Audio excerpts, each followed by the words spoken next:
Hello everyone and a very warm welcome.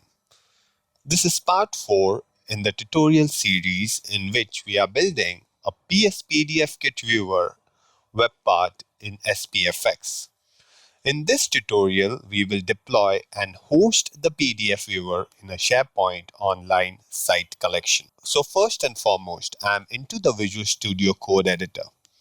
I will go ahead and expand the config, and under the config I have the package dash solution.json file. The most important part in this file is the zip package. If you see out here, our SPFX package will be named as pspdf-kit-webpath.spkg. So let's go back to the terminal and type in gulp bundles --ship. Once done, we need to type gulp package solution ship. This will create a package in our webpath folder. Perfect. So I see the SharePoint folder, and under the folder I see few files, but the most important file is the PS PDF kit webpath.spkg. So let me go into my SharePoint. I'm in Clavin. I'll click on more features and I'll click on apps. This opens my app catalog. I'll upload the app or the SPPKG file out here. Here I will enable the feature for only one site collection. Understand, if you want to deploy this to all the site collection, you can select the second option. I'll go back into a SharePoint site. I'll click on site contents. And here, my friends, I'm going to add an app manually. I already see a PSPDF Kit webpath client-side solution app out here. So I'll go back to my site because it's successfully added. Next, I'll go to a page and add this webpath. I'll select a file from the file picker. Using the file picker, I'll click on Documents and click on Open. Now, I see that the file is not getting rendered. So I'll go into the console, and here, my friends, I see a 404 error.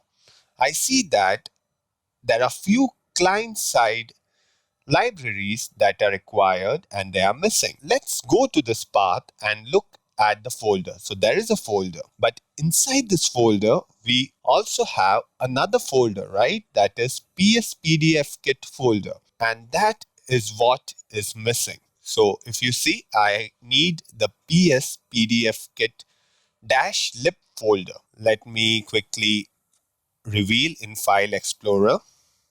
I'll go to dist and I need the content from within this folder out here. So I'm going to create a new folder with the name PSPDF Kit -lib. I'll open it, and from my right, I'll copy all the files into my SharePoint. So another alternative to this would be to set up a custom CDN location and specify it in the app manifest file, in which the static PSPDF kit assets will be served from. But to simplify this, let's just upload it in SharePoint. Perfect. I'll go back to my SharePoint page and let me just hit refresh.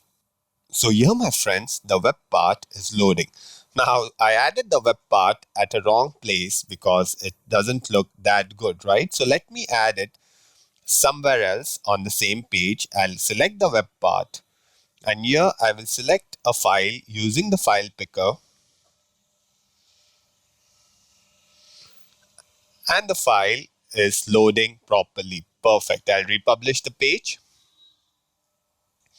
I'll quickly scroll down and try to add a signature. So let me type a signature.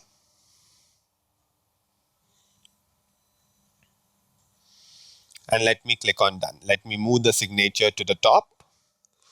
Perfect. And now I'll click on save. If you see that there's a notification saying that the document is updated. I'll go back to the document library.